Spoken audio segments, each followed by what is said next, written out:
Air signs, tignan po natin kung ano ang mensahe para sa'yo ngayong araw. Keep in mind po na ito ay general reading lamang, so hindi po lahat ay makaka-relate, so be open-minded. Sa mga hindi pa po nakasubscribe dito sa ating channel, please subscribe na po kayo.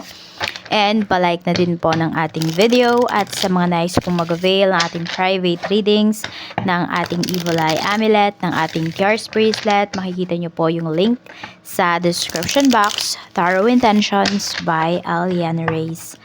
Tignan po natin. Pwede nyo rin po palang panoorin yung inyong Sun, Moon, Rising, and Venus sign. Kasi pwedeng madalas talaga yung iba sa inyo, hindi kayo naka-resonate dito sa inyong sun sign. Kung sun sign man itong pinapanood ninyo ngayon. We have 3 of Pentacles. Ayan po. So, yan yung energy. So, ano naman, parang nag-work naman yung mga bagay-bagay sa buhay mo ngayon. Happy ka naman. Earth sign, air signs. Ayan. Sa happy birthday nga po pala kay Gemini. So, yun yung inyong birthday reading ay uploaded po yan dito sa ating channel. Gemini, happy birthday. Tapos yung thumbnail nun is yung may mga cake slices. We have Queen of Swords. Okay, mukhang may sasakit yung ulo dito ngayon. Hindi ko alam kung nagre-review ba kayo or may hinihintay kayo na nababalisa po yung iba sa inyo. Mayroon tayo ditong 9 of Swords. Hindi ko alam kung may nagdadasal sa inyo dito ng rosary. Ayan o, 9 of Swords. Yun nga, may nababalisa po dito. Meron tayo ditong The Hermit. Hindi kayo mapakali. Yan, mukhang may nagre-review din talaga. For some of you. Nahihirapan kayo. So, meron dito, parang very limited po kasi yung alam ninyo. O yung nalaman ninyo. Kaya, you want to dig more. Pero, ang nangyayari, ayun, nai-stress kayo. Tignan natin, ano pa yung mensahe para sa'yo. Pagdating sa iyong pamilya. Mayroon tayo ditong Ace of Wands. Ayan po, Ace of Wands pagdating sa family. Mayroon tayo ditong The Sun. So, meron ba sa family members po ninyo, may mga nag-aayos po dito ng mga documents. We have Justice. O, diba? Documents talaga. Or meron din dito, pwede na, hindi ko alam kung pinipetisyon nyo po yung inyong anak or yung inyong magulang. So, baka yung iba nasa malayo na kayo, nasa ibang bansa na po kayo, dyan na kayo nag-settle down. So, everything naman daw is working in your favor. So, kung meron ka nga ditong pinipetisyon na magulang, anak, ganyan po, is magiging okay po siya. Pwedeng malapit nang lumabas malapit nang ma-release yung mga documents or yung visa or kung ano man yang mga papeles po na kailangan po ninyo. Meron naman dito, pwedeng sa family members mo, may nilalaban about sa custody, about sa sustento. We have the Devil, pagdating naman po sa friend. So, we have 8 of Pentacles. So, meron ditong friend na friend ka lang niya kasi may nakukuha siya sa'yo, may nabe-benefit siya sa'yo. Ayan o, we have the Hierophant. So, huwag kang matakot na mawala yung mga ganitong uri ng tao sa buhay mo. Air signs. Ayan o, meron dito nakadikit lang sa'yo kasi may nakukuha siya sa'yo. Oo. So, give and take naman sana. Kaya lang hindi ganun yung nangyayari. Tapos, parang napapasunod ka pa nung taong to. Meron tayo ditong The Fool. Pagdating naman sa iyong love life. So, meron dito, pwedeng single po kayo. Pero, pwedeng meron kayong mga ka-date, meron kayong ka-talking stage. We have the Chariot. Ingat lang din po yung iba sa inyo kasi baka mamaya lapitin pala kayo ng third party. Baka ma-involve po kayo sa third party. We have Ace of Swords. Ayun. So, pwedeng marami pa kayong malalaman towards dito sa ka-talking stage ninyo. Talking sa, ano yun? Tungkol sa inyong ka-date. Kaya wag muna kayong mag-invest ng so much dito sa taong kausap po ninyo or sa taong ka-deal ninyo. Wag muna. Kilalanin nyo muna siyang mabuti. Yung iba naman po sa inyo, ayan, Hindi naman pangit lahat ng energies.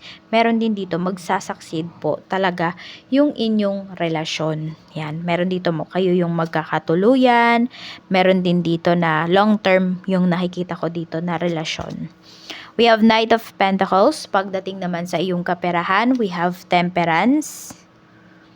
At mayroon tayo ditong Page of Cups. So, matyaga po yung karamihan sa inyo. Siguro, hindi lang yun yung nakikita ng mga tao sa paligid mo. Baka nakikita nila, medyo tatamad-tamad ka, air signs, wala kang ginagawa. Siguro may mga tao dito sa paligid mo na pag nakikita ka nila, yung tipong nagre-relax ka na kasi tapos ka na sa mga gawain mo. Pero yun, ang nakikita nila dito, pwedeng wala kang ginagawa, di ka nag-e-effort pagdating sa life mo. Yun, pero ang totoo, 'di ba? Nag-e-effort ka naman talaga. Talagang kumikilos ka dito at saka naghahanap ka ng pera. Yan. Siguro kaya nasasabihan yung iba sa inyo, kaya hindi umuunlad yung buhay mo, air signs, kasi napakatamad mo, kasi ganyan-ganyan yung ginagawa mo. Meron din dito pwedeng hindi po believe sa mga sa mga bagay na tinatake po ninyo ngayon. Yan. Parang lagi silang naghihintay ng ng resulta. Tapos ayun, alam mo yun, sila, wala naman silang ginagawa, pero sila yung naghihintay ng resulta dun sa mga ginagawa mo. Tapos parang pinipilit ka pa nila dito na hindi maghanap ka ba, air signs, maghanap ka ng ibang pagkakaabalahan mo, ng ibang pagkakakitaan mo. Pero hindi nila alam, unti-unti mo nang nafe-feel yung cups mo. Okay, unti-unti ay na-achieve mo na yung mga goals mo. Pwedeng yung iba sa inyo, nakakapag-ipon na po kayo. Tignan natin pagdating naman po sa iyong trabaho. We have 6 of Cups. We have 5 of Wands. Nakita ko naman dito healthy competition naman. So, we have 9 of Wands pagdating dito sa inyong trabaho. Tapos, meron din dito pwedeng magtutulong-tulong po kayo in terms of your trabaho. So, alam mo yung parang walang iwanan. Yun yung nakikita ko dito na energy. Kasi nabuo nyo na yung mga friendships ninyo dito eh. So, ayun po. Maganda. Yun nga, sabi ko nga dito sa kanina sa Three of Pentacles, di ba? Everything is working out for you. Even dito sa trabaho. Yan po, maganda yung samahan po ninyo. Sa negosyo naman, kung meron po kayong negosyo, we have 2 of Swords. So, meron dito pwedeng, di ko alam kung dalawa ba yung negosyo nyo, or meron dito yung iba po sa inyo, nagtatrabaho na kayo, 'di ba? Employed kayo sa isang trabaho, sa isang company, tapos may negosyo pa po kayo. So, 2 of Wands din. Ayan, madami kasi kayong pangarap. Kaya, tuloy-tuloy lang talaga. Kaya lang medyo nahihirapan po yung iba sa inyo na magfokusan talaga yung isa't isa. I mean, saan ka ba magfo-focus? Sa trabaho mo or sa business mo? Naguguluhan po yung iba sa inyo. Some of you kasi, ayan, pwedeng sabihin natin, yung business mo, tingin mo, hindi pa siya talaga alam mo yun, hindi ka pa talaga makakaalis sa work mo kasi pwedeng hindi pa ganun kalakas yung business mo. So, wag ka munang umalis, tignan nyo muna, tapusin nyo muna yung year na to bago po kayo, ayan, mag-decide talaga. Pero may inip na kayo na nararamdaman. It's either naiinip na ba kayo sa trabaho nyo kasi feeling nyo walang nangyayari, or naiinip na kayo sa business nyo kasi hindi pa rin, parang minsan-minsan nyo lang naabot yung mga quota po ninyo. Tignan natin ano pa yung mensahe para sa'yo. Tiyaga lang talaga pagdating sa business. Tiyaga at saka diskarte. Kaya tignan nyo po ano ba yung mga diskarte na gagawin po ninyo. We have reminiscing. So, may namimiss kayo dito. For some of you, ayan, namimiss nyo na yung magandang kita. Namimiss nyo na yung inyong family, yung inyong friends for some of you. Kasi may mga nagiging toxic na kayo dito na kaibigan. Parang namimiss mo yung dating tahimik lang yung relationship ninyo ng mga kaibigan mo.